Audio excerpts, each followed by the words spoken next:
En 1875, Newton había ahorrado casi $25 y si continuaba aquel ritmo de ingresos, era evidente que podría educar a sus hijos, pero sabía que tenía una obligación muy seria con aquel dinero, por lo cual no bien completó aquella suma, tomó a sus 4 hijos y se dirigió a la casa de comercio Punti.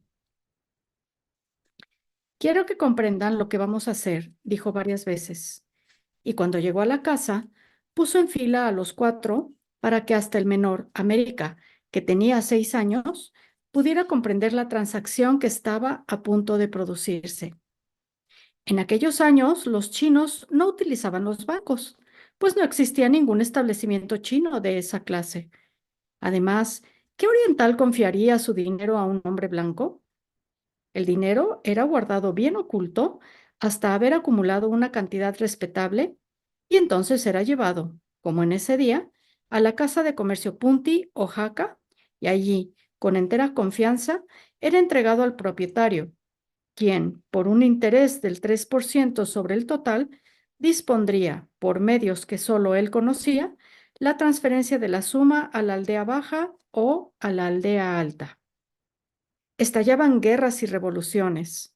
Hawái tenía años de prosperidad o de fracaso.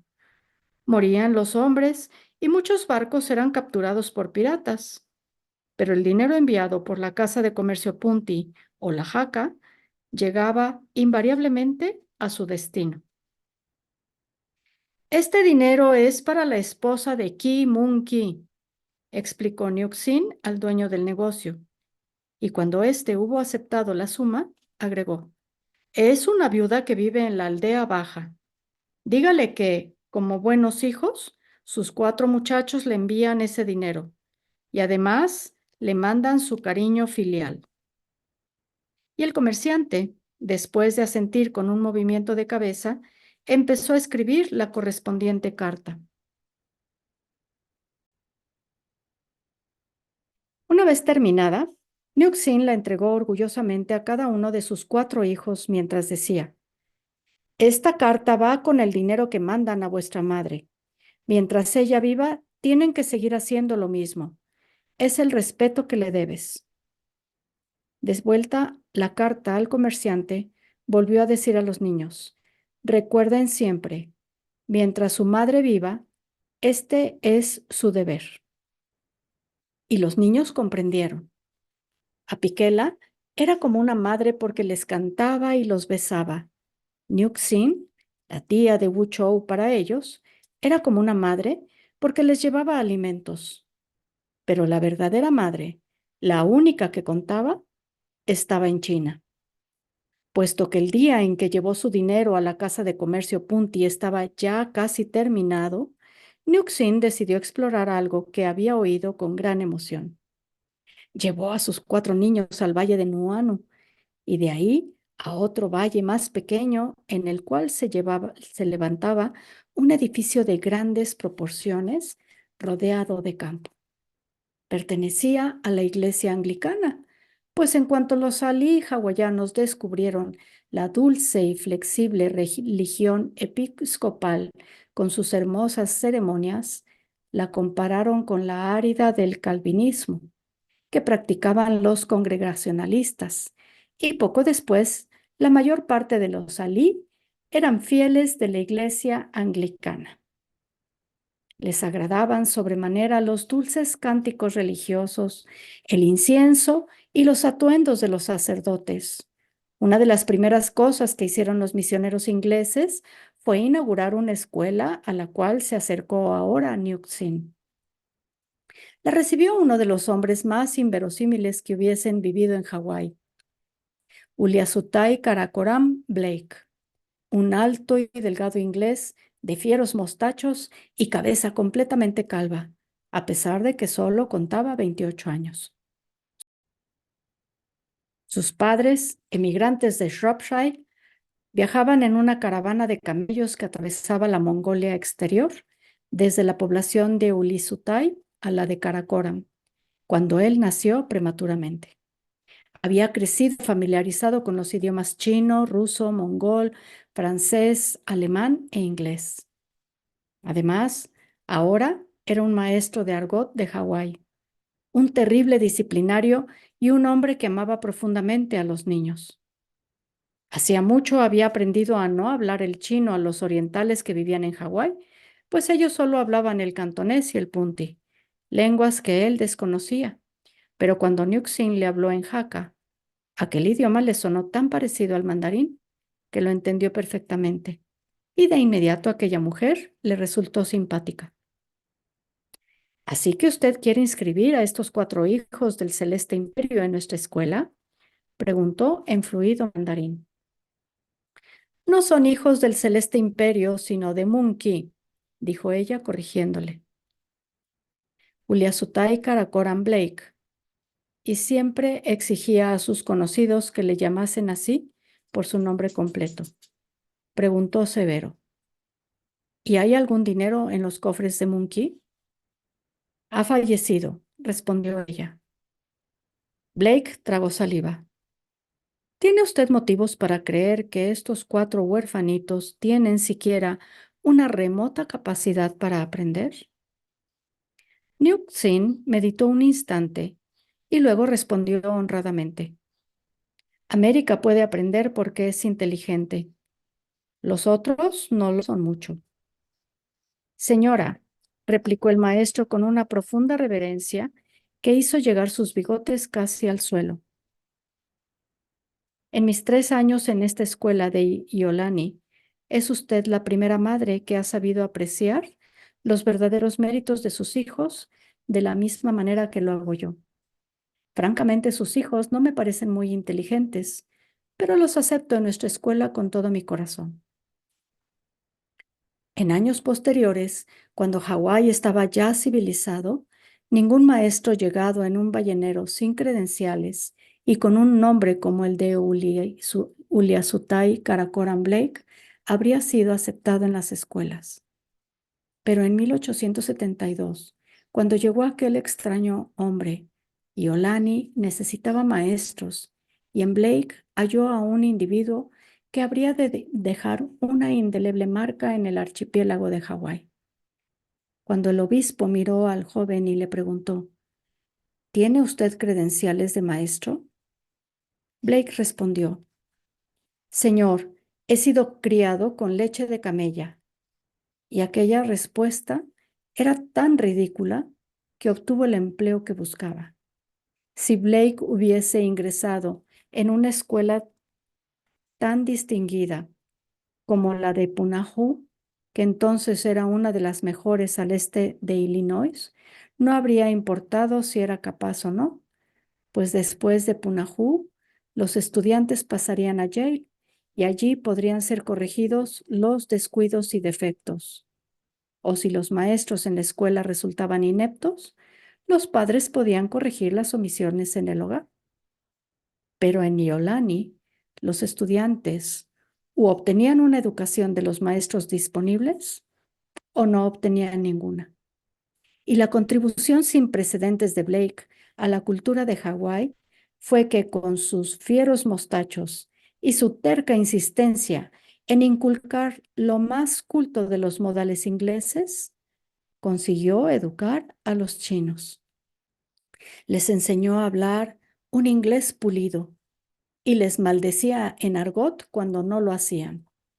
Los convirtió a la iglesia anglicana mientras él seguía siendo budista. Con él aprendieron a manejar botes de vela en la bahía, pues sostenía que ningún hombre podía ser un caballero si no poseía un bote a vela y un caballo. Y sobre todo, los trataba como si no fuesen chinos, sino seres humanos destinados a dirigir bancos, a ser elegidos para la legislatura y poseer tierras. En aquellos años había muchas personas en Hawái que miraban aprensivamente el futuro y se asustaban ante lo que veían. No querían que los chinos fueran a los colegios y universidades, ni que llegaran a ser dueños de grandes empresas. Confiaban, falsamente, como pudo comprobarse, en que los chinos permanecerían perpetuamente satisfechos con trabajar en las plantaciones sin mayores aspiraciones Y cuando vieron que sus esperanzas resultaban fallidas y que los chinos intervenían en todos los aspectos de la vida pública, algunas veces se vieron poseídos de pánico y discutieron la conveniencia de aprobar ridículas leyes, desterrar a los chinos o prohibirles que se dedicasen a ciertas ocupaciones. Lo que deberían haber hecho esos hombres asustados era mucho más simple. Deberían haber eliminado a Uliasutai Karakoram Blake. Cuando Blake enseñó al primer niño chino el alfabeto, el viejo sistema del trabajo por contrato fue condenado a la extinción. Porque un muchacho que sabía leer llegaría tarde o temprano a un libro que le daría una idea. Y un muchacho con una idea podía realizar cualquier cosa. Durante aquellos años, en Hawái, los chinos no eran muy bien tratados. Feroces capataces de las plantaciones consideraban una diversión atar las trenzas de los chinos a la cola de un caballo y dar al animal un fuerte latigazo para que se alejase galopando. Los chinos se vengaron hasta que llegó a ser una norma común entre los lunas no acercarse en los campos a un grupo de más de 6 chinos armados de machetes para cortar la caña de azúcar. Una noche, un chino furioso penetró chillando en el dormitorio del cónsul francés, armado de un largo cuchillo, y lo asesinó despiadadamente. Aquellos no fueron ciertamente años fáciles, y los chinos demostraron que no eran en modo alguno orientales dóciles, como los había pintado el mail de Honolulu cuando llegaron a las islas. Por el contrario, podían resultar malignos, rápidos para la venganza y positivamente decididos a no prolongar sus contratos a razón de $3 mensuales y 14 horas de duro trabajo por día. Se produjeron profundas tensiones y el experimento chino pudo fracasar de no mediar el hecho de que Uliasutai Karakoram Blake enseñaba a sus muchachos. Las mismas virtudes que son exaltadas en China los llevarán al éxito en Hawái. Estudien, escuchen a sus padres, ahorren su dinero, busquen la compañía de hombres honestos, corten sus trenzas, vístanse como los norteamericanos, ingresen en sus iglesias, olvídense de que son chinos. Todas las mañanas, un poco antes del amanecer, Nixin vestía a sus 4 hijos y los llevaba a trabajar con ella hasta que llegaba la hora de ir a la escuela. Entonces los aseaba y los mandaba a sus clases. Cuando terminaba el día, volvían al huerto y cuando entraba la noche, llegaban de vuelta a la choza donde Kimo ya les tenía preparada una cena caliente. Después de un año de tan severo régimen, Kimo, agotado por la cantidad de trabajo que estaban realizando los chinos, sugirió, ¿por qué no dejamos esta casa y construimos otra más chica en el valle? Este terreno podríamos conservarlo para sembrar vegetales. De esa manera, nadie tendría que caminar tanto. Nixin meditó la proposición un rato y respondió, no me gusta dedicar ni un metro de mi terreno productivo a la construcción de una casa. Pero a cambio de ese pequeño rincón de su campo, obtendrá este terreno de aquí, que es muy grande. Si hacemos eso, a Piquela tendrá que caminar grandes distancias para recoger su maile. Yo camino mucho más fácilmente que ella.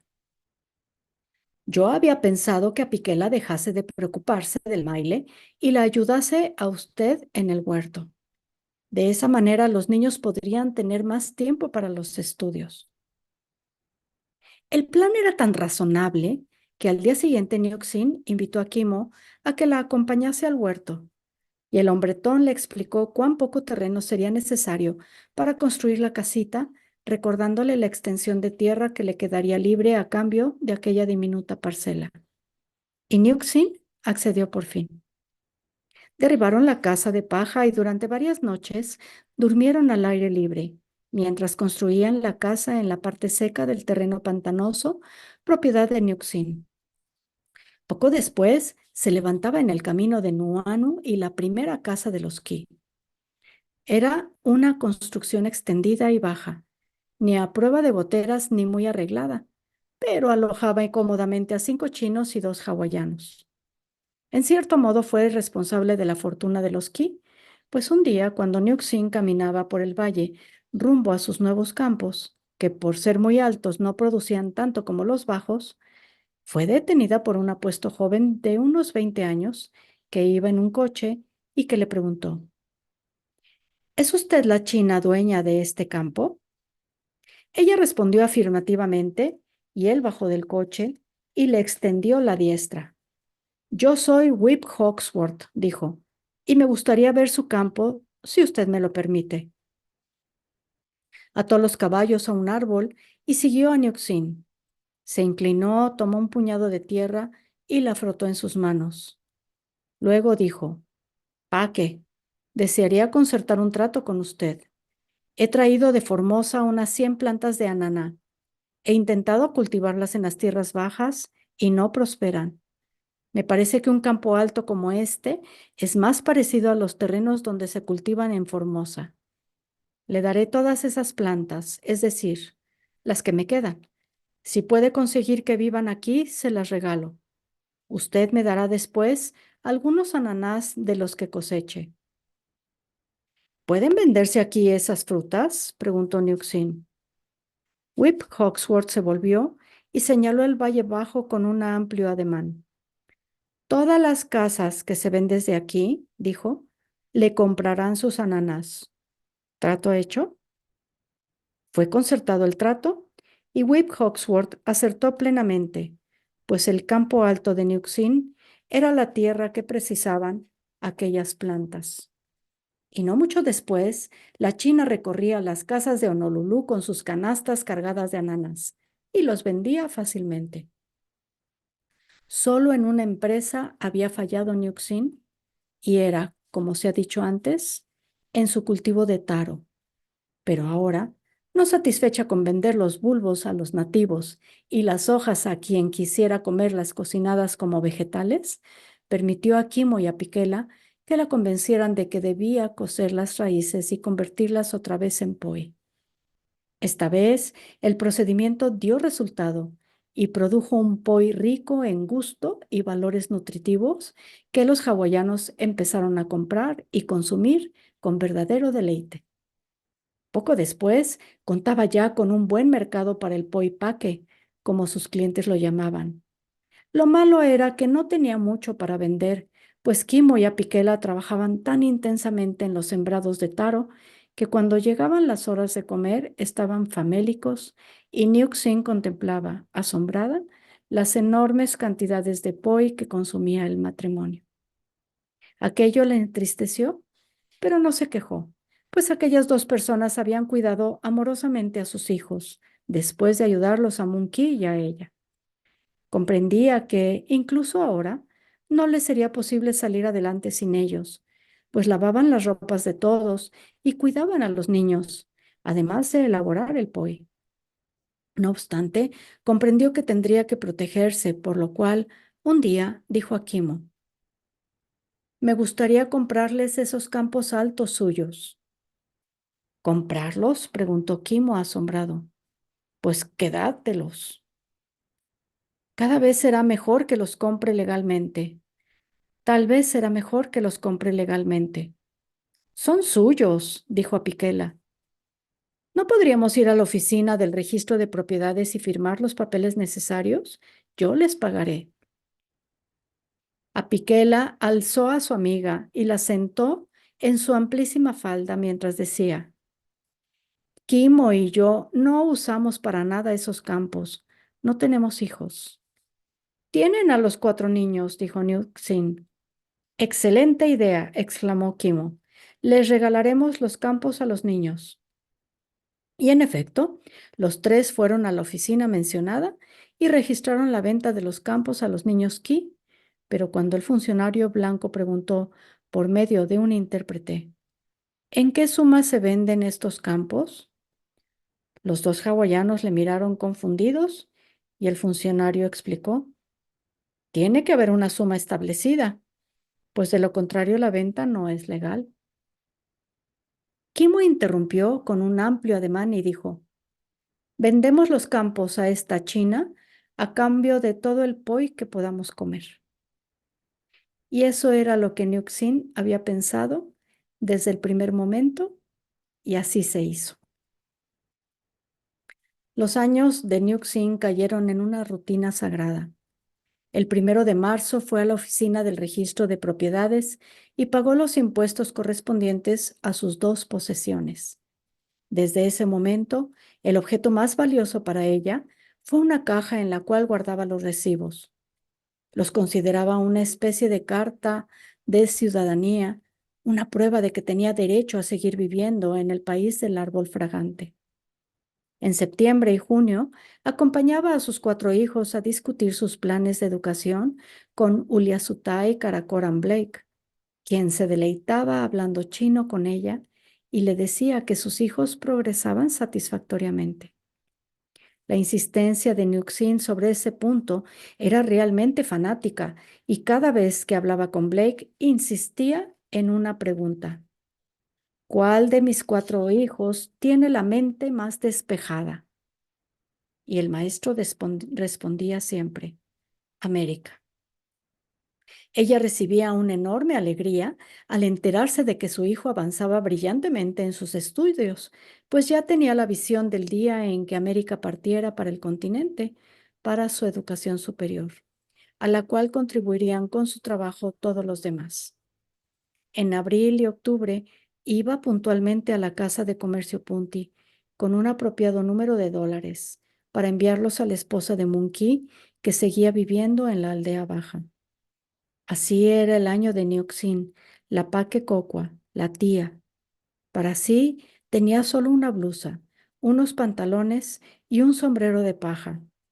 Poseía también un palo de bambú y 2 canastas, una fábrica de poi que no le producía dinero y 2 parcelas de tierras que un día valdrían $1.000.000. Pero la revolución en que estaba empeñada esta mujer china tenía su origen principalmente en el hecho de que tenía 4 niños inteligentes que estudiaban en Yolani y cuando estuvieran en condiciones de ingresar en la vida económica de Honolulu, fortificados por las inspiradas enseñanzas de Uliasutai Karakoram Blake y el frugal sentido común de su tía, poco o nada podría detenerlos en su marcha. Un día de 1879, cuando Nyuxin llevaba a sus hijos a la iglesia episcopal, vio a una familia hawaiana que penetraba en el templo con 7 niños, y uno de ellos parecía chino. Empezó a observar al niño y llegó a la conclusión de que debía de tener unos 8 años, edad que sería la de su perdido hijo. No estaba segura de que aquel niño fuera chino, pues apenas podía distinguírsele de sus hermanos y hermanas hawaianos. Pero cuando terminó el servicio religioso, envió sus hijos a casa, al cuidado de Asia, que ya tenía 13 años, y siguió a la familia hawaiana hasta su residencia. Era una amplia casa en la calle Bretaña, cerca de Diamond Head, y el niño parecía considerarla su hogar. Nyuxin reorganizó su ruta de venta de vegetales para que la llevase cerca de aquella residencia y con el tiempo descubrió que el niño chino iba a la escuela, que parecía dotado de inteligencia normal y que solo respondía a un nombre hawaiano. Un día llevó sus ananás a la casa y trató de entablar conversación con la dueña, pero ésta no quería comprar aquella fruta. Cuando Nyuxin hubo agotado todos los recursos de su ingenio, decidió que aquella era la clase de aventura que agradaría a Kimo, quien no se consideraba exactamente apto para otras clases de trabajo. Por consiguiente, llevó al hombretón hasta cerca de la casa y mostrándosela le pidió, quiero que me averigüe quién es esa gente. Eso no tengo que averiguarlo, dijo Kimo. Es la casa del gobernador Kelolo Kanakoa. Tenemos que descubrir de dónde sacaron ese niño chino que tienen. Bueno, dijo Kimo y se alejó. Poco después volvió para informar. El gobernador estaba un día en el muelle cuando llegó un barco que traía una criatura casi recién nacida y como nadie sabía qué hacer con ella, el gobernador dijo, me la llevaré a mi casa y se la llevó. Pero, amonestó Quimo, ese niño pertenece a Quelolo, que ha sido quien lo alimentó y lo crió. Pero el niño es chino y es mío. Tiene razón, respondió Quimo. Es su hijo, pero pertenece al gobernador. Nixin razonó pacientemente. Yo no le di mi hijo al gobernador. Lo envié a ustedes para que me lo cuidaran hasta que yo regresara. Quiero que se críe como un buen chino. No le entiendo, dijo Quimo sorprendido. Cuando yo era muy joven, mi padre tenía siempre en nuestros campos 2 o 3 marineros que habían huido de sus barcos. Eran suecos, norteamericanos, españoles, no importaba qué. Algunas veces tuvieron hijos con mis hermanas. ¿Y dónde están esos niños ahora? No lo sé, ni mis hermanas tampoco. Nixin comprendió que no llegaría a convencer a Kimo, por lo que, y hasta un poco contra su voluntad, llevó aquel problema a Pikela, y la voluminosa hawaiana hizo causa común con su marido. Usted tiene que pensar que la esposa del gobernador ama a ese niño profundamente, dijo. Y así fue como al final Nixin dejó que a Pikela la abrazase y acariciase, como si fuera una hija tuya y no suya y no su igual. Luego la buena mujer dijo, bueno, ahora que nos hemos tranquilizado, vamos a ver a la esposa del gobernador. A Pikela, Nuke y Kimo se dirigieron a la amplia residencia de la calle Beretania y al llegar frente a ella, a Pikela dijo en voz baja, yo hablaré. Poco después explicó a la esposa del gobernador. Esta mujer china dice que es la madre de su hijo más pequeño, el chino. Probablemente lo será, respondió la esposa del gobernador. Creo que a mi marido se lo dieron en un barco. Esta mujer desearía llevarse al niño a su casa, agregó a Piquela dulcemente. La esposa del gobernador bajó los ojos y comenzó a llorar hasta que por fin exclamó, lo consideramos como un hijo nuestro. ¿Ha visto? Preguntó a Piquela dirigiéndose a Nixin y se quedó callada, pues para ella no había nada más que hablar. Pero Nixin no era de la misma opinión y se apresuró a decir, agradezco a ustedes muchísimo lo que han hecho por mi hijito, pues ya vi que está muy sano, aseado y parece inteligente. Pero es mi hijo y quisiera... El niño es muy feliz aquí, explicó la esposa del gobernador. Si voy a la justicia, ¿qué dirá el juez? Preguntó Nixin con un tono de amenaza en la voz. Tanto la esposa del gobernador como a Piquela empezaron a llorar y la primera dijo, no hay necesidad de ir a la justicia. A Piquela ha dicho que usted tiene 4 hijos consigo. ¿Por qué no nos deja el quinto? Lo amamos tanto.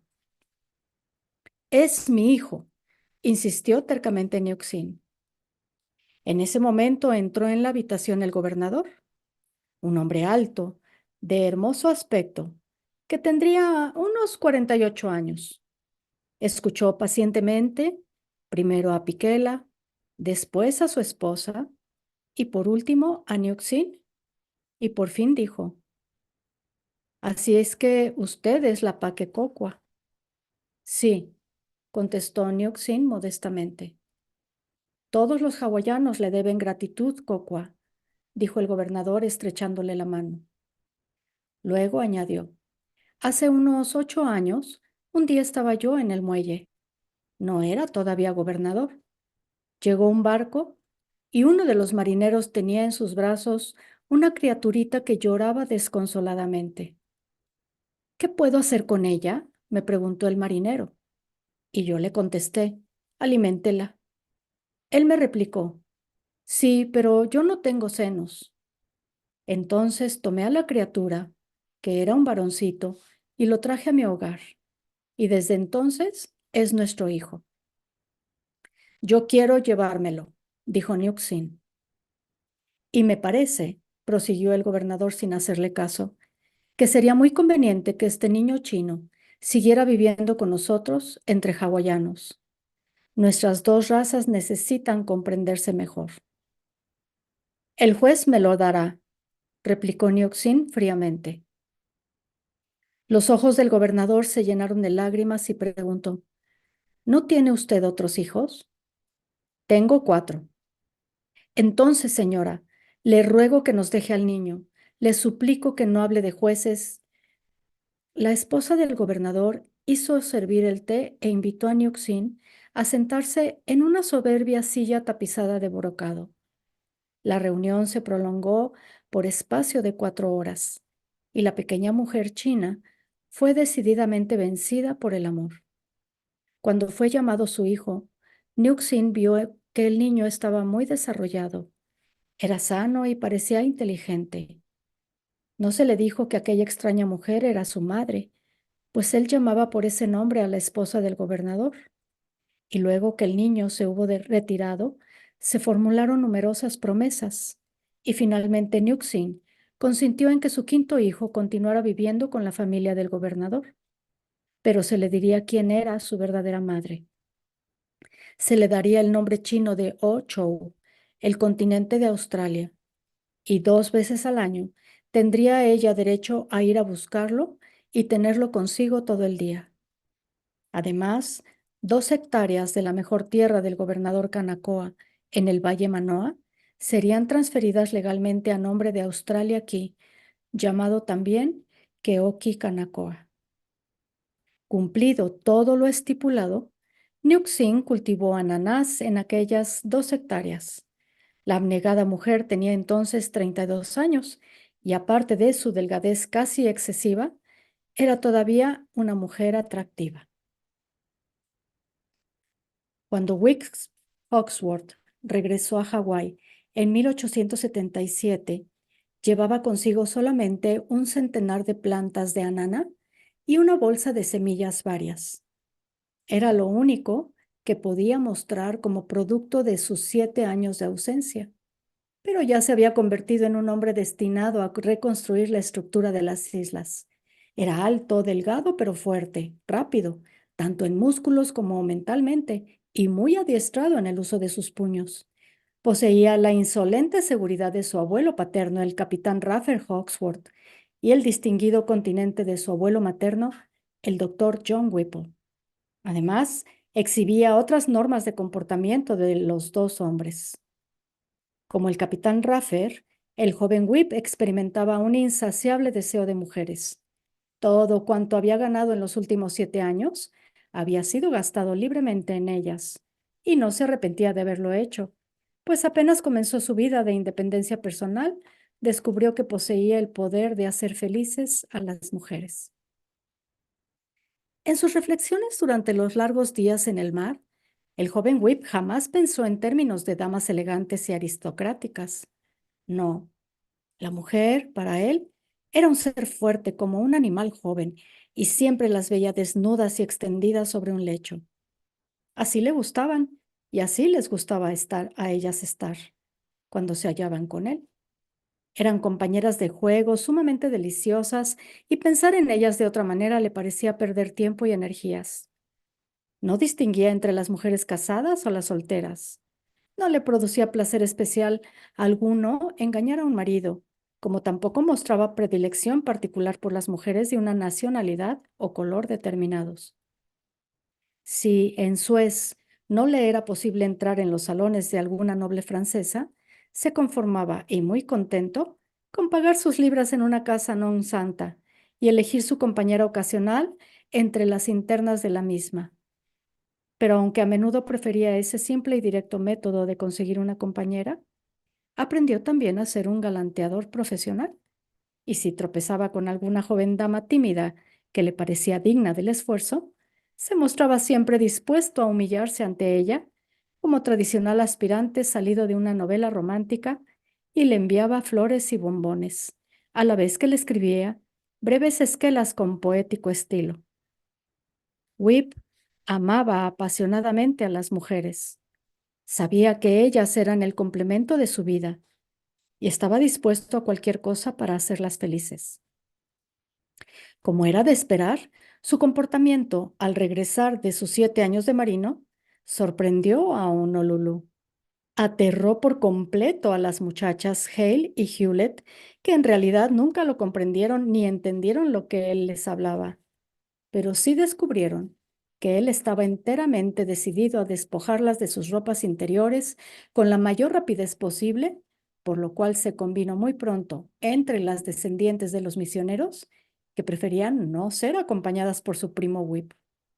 No tardó mucho el muchacho en descubrir que una de sus primas, Nancy Yanders, acogía con agrado sus atenciones, y ambos se lanzaron a una serie de vergonzosas acciones que culminaron una madrugada al ser descubierto Whip completamente desnudo en el dormitorio de su prima. Nancy no se mostró dispuesta a dejarse intimidar por sus padres y declaró que una joven tenía derecho a conocer hombres de su edad. Aquella misma noche, el coche de Whip quedó abandonado a la entrada de la Calleja de las Ratas en el barrio de los prostíbulos de Iwilei porque se había producido una violenta reyerta por una linda muchacha árabe. Y Whip había sufrido una cuchillada que le abrió la mejilla izquierda. Al día siguiente, el padre de Nancy mandó a su hija al continente norteamericano y el joven Whip comenzó unas nuevas relaciones con una muchacha portuguesa hawaiana, una gran belleza cuyo abuelo había llegado a las islas desde las Azores. Los dos jóvenes fueron el escándalo de la ciudad, y este culminó con una repentina huida de la muchacha a California para tener allí el fruto de aquellos amoríos. Para entonces, algunos de los jóvenes de la ciudad habían dado ya al marino el nombre que habría de perpetuarse. Le fue conferido después de una pelea en la cual Whip luchó contra 3 marineros ingleses frente al impresionante edificio donde tenía sus oficinas la empresa H&H. Su austero padre salió corriendo de su despacho a tiempo de ver a su hijo tendido en la calle como consecuencia de la acción conjunta de dos de sus rivales, uno de los cuales le propinó un puñetazo en la mandíbula mientras el otro le aplicaba un feroz puntapié en la ingle. Un vecino acudió con un balde de agua que vertió sobre la cabeza del desmayado joven y cuando éste empezó a sentir un agudo dolor en la ingle, gritó: «¡Ese cochino me dio una espatada!». Alzó los ojos y vio a su padre que lo miraba con fijeza y entonces, humillado, se puso penosamente en pie y se alejó. Desde ese día, todos le llamaron el salvaje Whip. Y él parecía dedicado por entero al principio de que todo hombre tiene que demostrar que merece el sobrenombre que le ha sido conferido. No bebía mucho, ni se metía en riñas por afán de pelear. En muchos aspectos era un joven limpio de cuerpo y alma, pero si no buscaba las peleas, tampoco las rehuía, y llegó a desarrollar un gesto característico. Cuando veía la amenaza de una lucha, se encogía de hombros y daba unos perezosos pasos hacia su rival para estallar enseguida en una arrolladora acción. Normalmente habría perdido aquel sobrenombre al ir ganando en años, pues se contentó con pasar de largo cuando se producían peleas de carácter general y ese aspecto de su salvajismo disminuyó. Pero al ir desapareciendo, fue sustituido por un acrecentamiento de su pasión por las mujeres, y fueron sus aventuras en ese campo las que lo llevaban a constantes inquietudes y dificultades.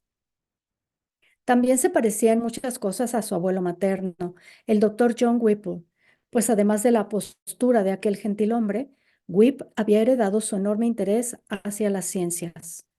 Por todas partes a donde fue en aquellos 7 años de marino, Whip estudió con entusiasmo las plantas, se maravilló ante las flores locales y coleccionó muestras de árboles y frutos que le parecían aptos para el cultivo en Hawái. Pero hubo 3 descubrimientos que le proporcionaron casi tanto placer como saltar al lecho de alguna muchacha. Se quedó extasiado ante las orquídeas de la jungla de Malaya y reunió varias docenas de ejemplares de las más hermosas que envió por barco a Honolulu desde Singapur. Ahora, aquellas maravillosas flores lucían en todo su esplendor en un invernadero que él había construido detrás de la casa de la calle Beretania, y fue característico de su dueño que, no bien iban floreciendo, regalaba las plantas a otras personas que supieran apreciarlas. El joven Hawksworth ganaba su dinero con los barcos y las plantaciones de su familia. Las exóticas plantas que introdujo en las islas estaban a disposición de cualquiera que prometiese cuidarlas con la misma diligencia que él, por lo que en años posteriores, cuando Hawái se hizo famoso por sus orquídeas, aquella fama no era sino una extensión de la preocupación de Whip Hawksworth por todo lo que fuera bello. También fue responsable de la introducción en Hawái de las variedades de ananá cultivadas en Formosa y Nueva Guinea, la primera de las cuales se estableció con la ayuda de la señora Key. La segunda, más ácida y por lo tanto más sabrosa, no pudo ser perpetuada en Hawái. Pero su mayor contribución en ese periodo fue un árbol que más tarde había de llevar su nombre. Lo encontró en Bombay y la primera vez que probó su fruto exclamó: tenemos que cultivar este árbol en Hawái. Por consiguiente, envió 4 vástagos a Honolulu, pero se agostaron. Envió otros 4 y dio instrucciones para que fuesen plantados en Kona, en la isla de Hawái, pero también se agostaron. Consiguió 4 más plantándolos cada uno en una tinaja de madera con tierra de Bombay, y estos prosperaron. Una vez que produjeron la primera fruta, una corteza hermosa y dura, que se tornó dorada y roja moteada de verde, y dentro de la cual había una gran semilla ovalada rodeada de deliciosa pulpa, sus vecinos le preguntaron qué extraña fruta era aquella. Mangos de Bombay, respondió Whip. En años posteriores, mucha gente llegó a odiar a Whip Hawksworth, pues era duro y despiadado como lo había sido su abuelo. La ampliación de la empresa H&H, al principio solo naviera y luego la mayor de todo el archipiélago, no fue lograda fácilmente. Y si muchos hombres odiaban a Whip Hawksworth, tenían motivos para ello, pero nadie dejó de recordar, con la debida apreciación, su primer obsequio de importancia a Hawái. Cada vez que un hombre hambriento comía la deliciosa pulpa amarilla de la aromática fruta, rendía tributo instintivamente al salvaje Whip. Otras variedades de mangos llegaron con el tiempo a Hawái, pero la Hawksworth siguió siendo lo que su descubridor la llamaba la reina de las frutas. Una vez que Whip vio ya establecida la producción de mangos, para lo cual había repartido varios centenares de brotes entre sus amistades, dedicó su atención a los asuntos de H&H. Desde el primer instante, tropezó con la decidida oposición de su barbudo tío Micah Hale, símbolo de rectitud y hombre decidido a que el imperio de H&H no fuese manchado por las escandalosas aventuras de su alocado sobrino. En consecuencia, no hubo trabajo para Whip. Cuando solicitó un puesto, su tío le miró severamente y le dijo: has ultrajado a todas las muchachas de nuestra familia, jovenzuelo, y no tenemos un lugar para ti en nuestra empresa. No solicito una esposa, sino un empleo, dijo Whip secamente. El hombre que no es digno como marido no es digno de ocupar un puesto en H&H. No, Whip, aquí no hay lugar para ti. Cuando Whip apeló a su padre, encontró a su débil y confundido progenitor poco dispuesto a enfrentarse con Micah, que entonces controlaba las empresas de la familia. Tu comportamiento, hijo, ha sido tal que, comenzó a decir, pero su hijo lo interrumpió con un seco: déjate de idioteces. Y de pronto el astuto Micah encontró una solución. Al recordar el interés de su sobrino por el cultivo de plantas y frutas, sugirió: Whip se divorciaría definitiva y totalmente de todas las actividades de la firma H&H y ese hecho se anunciaría en público para absolver a hombres como Micah y Bromley Hawksworth de toda responsabilidad por sus futuras acciones, y a cambio de todo eso, Whip recibiría 2,000 hectáreas de las tierras de la familia para hacer con ellas lo que quisiera. Cuando los Hawksworth y Hale, reunidos, discutieron aquella especie de ultimátum a la oveja negra de la familia, el salvaje Whip sonrió con gentileza, aceptó las 2,000 hectáreas y dijo muy sereno: ¿Cómo se van a arrepentir de este día, malditos misioneros? Enganchó 2 buenos caballos a uno de los coches y partió hacia el oeste para ver los campos que le habían sido transferidos. Se alejó a cierta distancia de la población, mirando aquellas colinas áridas que se alzaban a su derecha. Sobre ellas estaban las montañas peladas de la Sierra Kuolau, donde no se veía el menor vestigio de vegetación. Pasó por Pearl Harbor y llegó al lugar donde la tierra comenzaba a extenderse en llanura, entre los montes Kuolau a la derecha y la Sierra Wainae a la izquierda.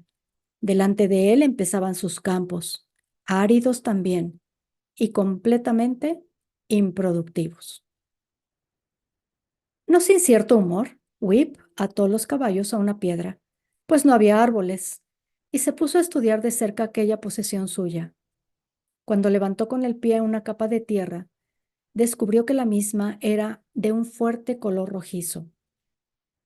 «¡Es rica en hierro!», exclamó. «Probablemente será espléndida para el cultivo si se consigue agua para regarla». Miró hacia atrás a Pearl Harbor y vio una inmensa extensión del salado océano, agua inútil para un agricultor.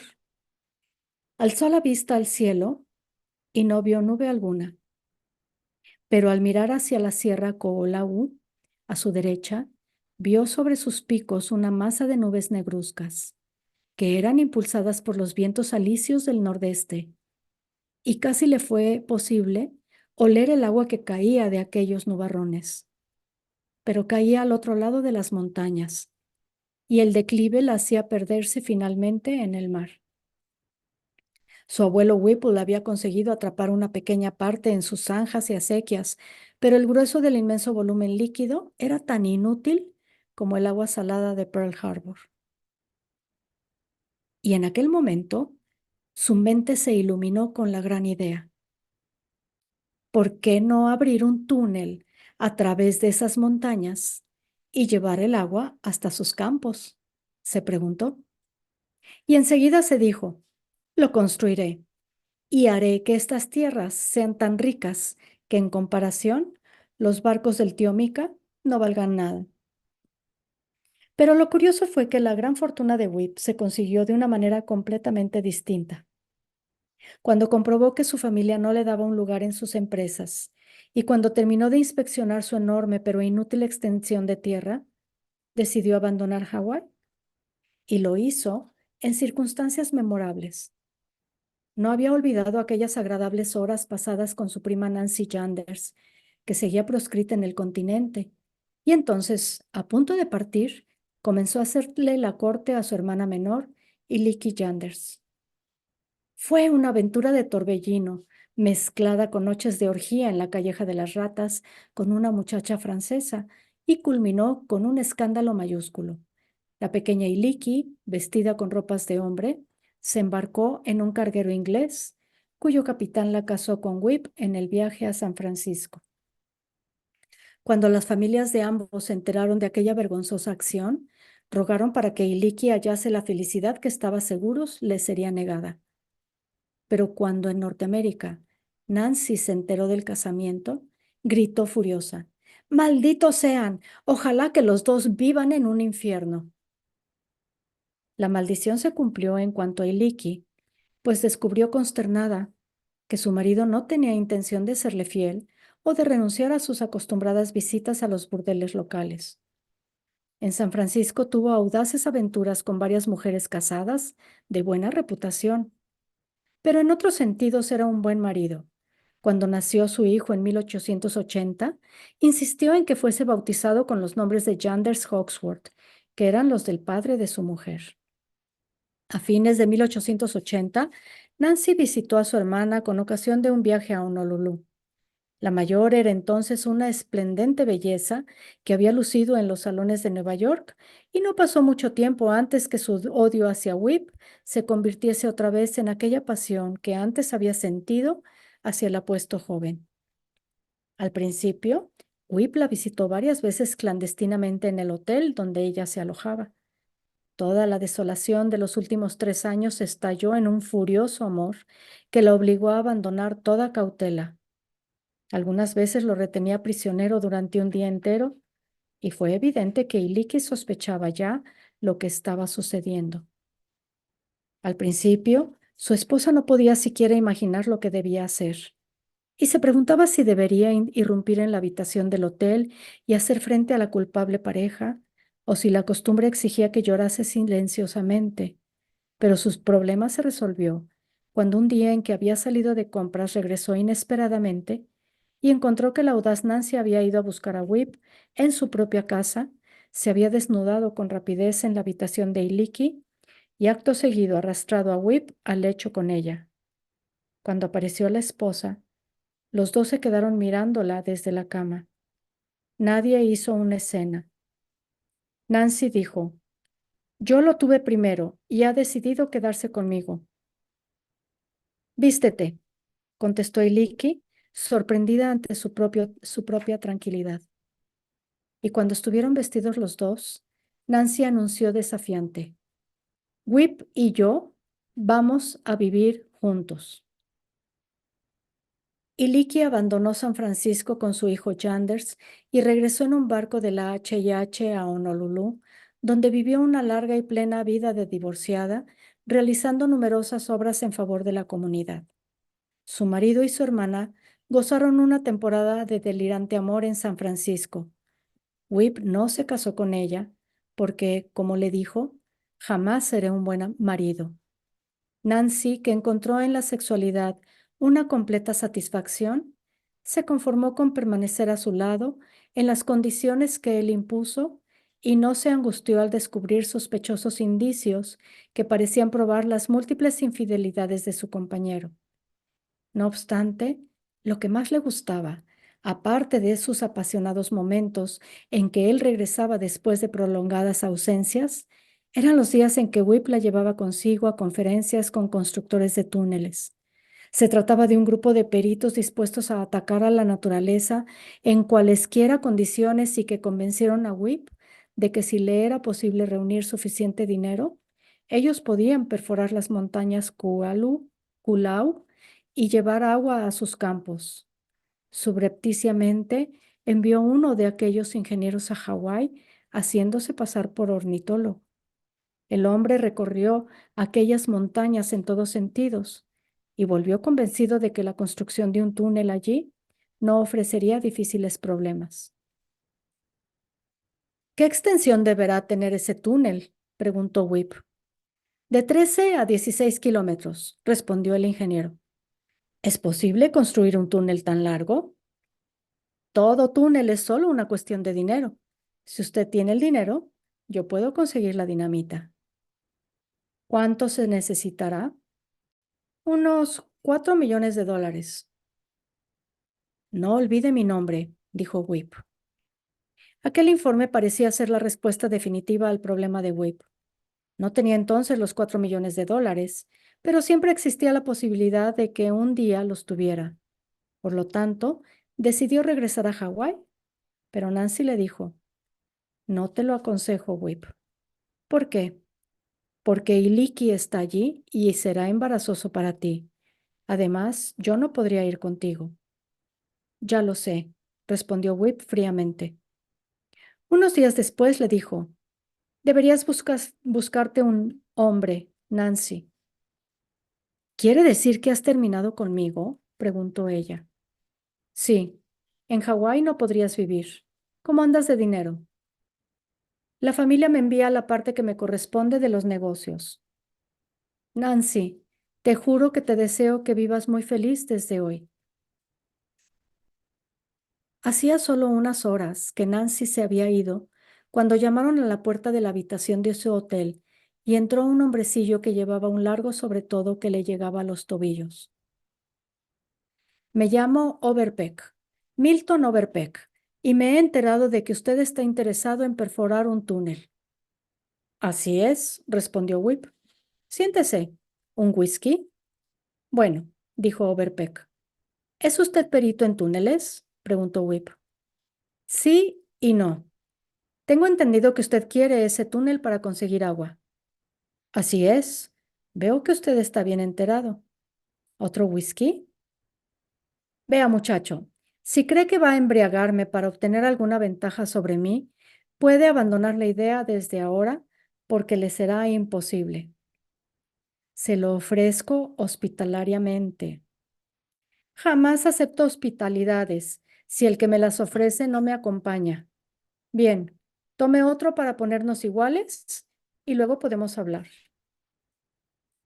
Los dos hombres, Whip Hawksworth, de 24 años, y Milton Overpeck, de más de 50, estuvieron bebiendo whisky puro varias horas, durante las cuales el pequeño ingeniero fascinó al terrateniente hawaiano con una nueva teoría respecto al agua. Sí, pero ¿qué tiene que ver todo eso con los túneles? Preguntó Whip por fin. No lo sé. Yo soy perito en la perforación de pozos. Los pozos serían el porvenir de Hawái. Y llevó a Whip hasta el pie de la calle Market, desde donde numerosos ferry boats salían para el lado opuesto de la bahía, y cuando después de una larga caminata por Oakland, los dos se detuvieron junto a un pozo de Overpeck que Overpeck había perforado poco tiempo antes, le señaló con orgullo una cañería que sobresalía del terreno y de la cual manaba un constante chorro de agua que se elevaba unos 5 metros en el espacio. ¿Cuántos litros salen por día? Preguntó Whip con admiración. Unos 4 millones. ¿Y cuánto tiempo durará? Eternamente. Aquello era lo que Whip había soñado, una provisión perenne de agua dulce. Pero hasta entonces creía que la única manera de conseguirla era perforando un túnel a través de las montañas. Si Overpeck no estaba equivocado, el agua se hallaba realmente bajo sus pies, pero en los negocios Whip era, a la vez, audaz y cauteloso. Estaba dispuesto a cualquier riesgo para obtener agua, pero quería la seguridad de tener por lo menos una probabilidad apreciable de éxito.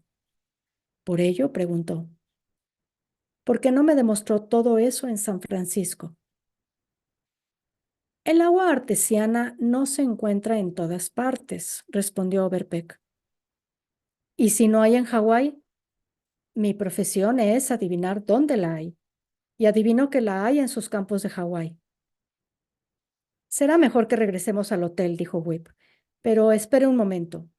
¿Cómo perforó ese pozo? Con un equipo especial inventado por mí. ¿Hasta qué profundidad tuvo que perforar? Unos 60 metros. ¿Quiere vender su equipo? No, lo suponía.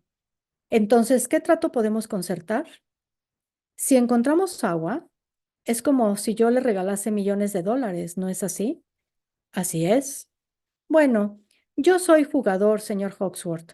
Lo que quiero en pago es la tierra que está al lado de la suya. ¿Qué extensión? Usted paga los gastos de traslado del equipo hasta Hawái. Me da $3 diarios y me compra, antes de comenzar los trabajos, 500 hectáreas de tierra.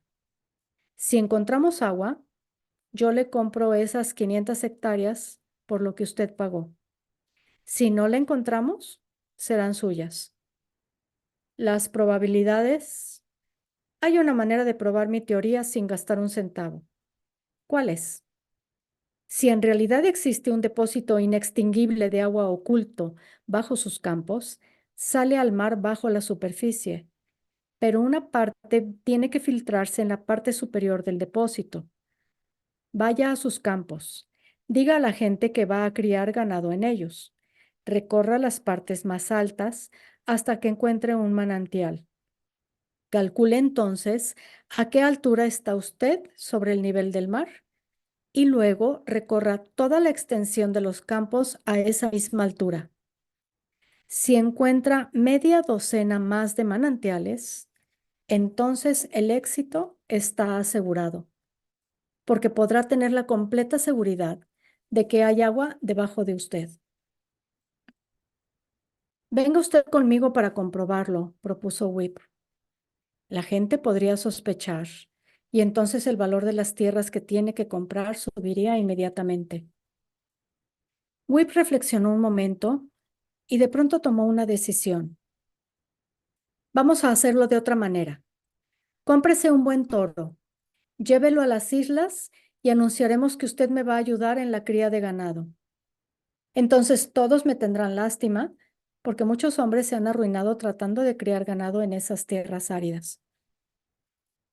3 semanas después, Overpeck llegó a Honolulu con un toro y anunció que iba para asesorar al señor Whipple Hawksworth respecto a la cría de ganado. Llevó su toro a los extensos campos de Whip y en cuanto llegó allí, dijo al dueño, compre esas tierras para mí. Y Whip las compró casi regaladas. Al día siguiente llegó a la conclusión de que había sido víctima de un engaño, pues los dos recorrieron las tierras viejas y las recién adquiridas sin hallar un solo manantial.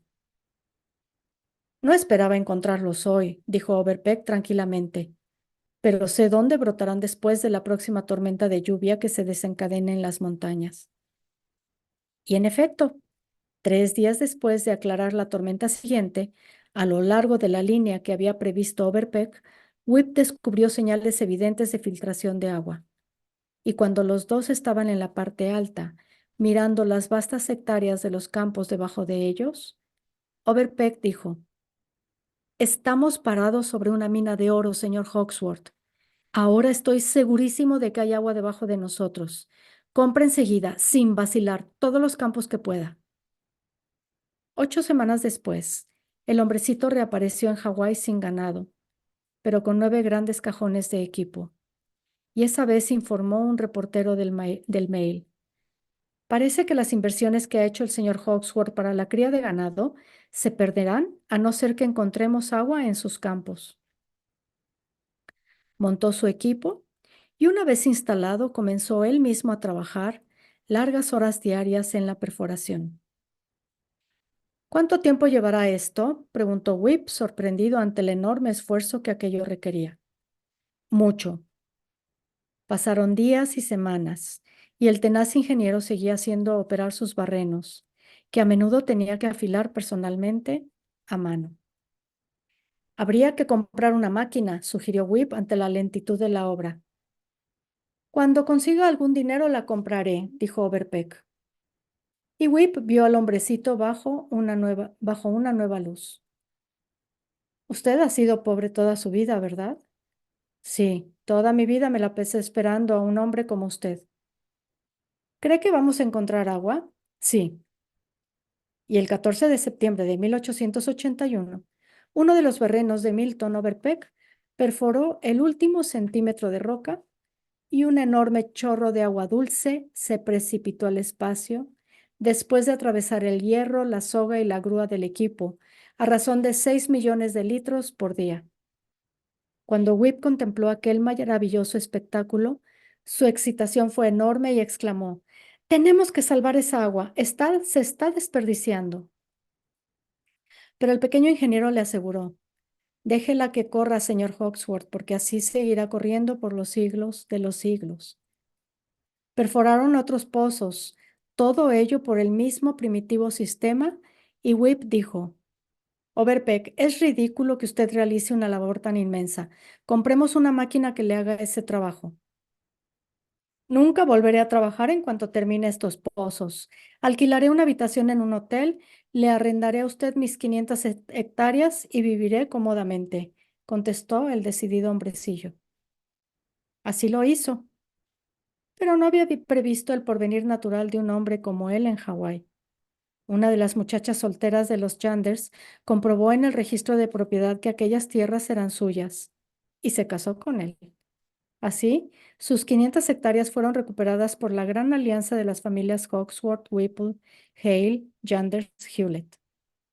Whip trabajó como un loco en la organización de sus propias tierras, que ahora eran 3,000 hectáreas, además de las 500 que había arrendado a Overpeck, y por medio de bombas, zanjas, acequias y canales, las regó concienzudamente.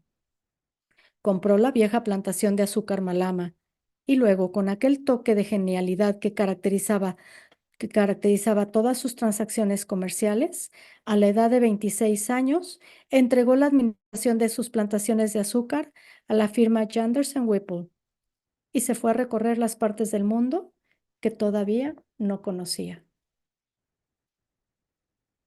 A fines de 1883, regresó a Honolulu con un cargamento de nuevos árboles de naranjas de Malaya, semillas de los mejores cafés del Brasil y una alta y morena esposa española, Aloma Duarte, que rápidamente le dio un hijo a quien insistió en llamar Jesús Duarte Hawksworth, pero a quien Honolulu llamó J.D.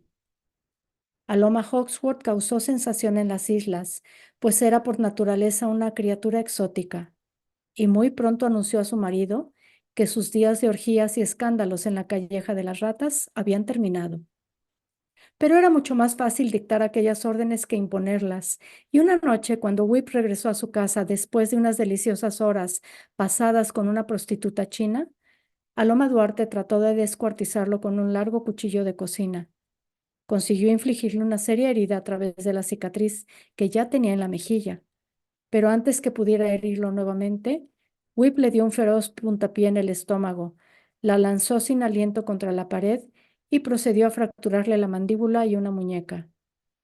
Nadie me ataca con un cuchillo sin llevarse su merecido, explicó públicamente.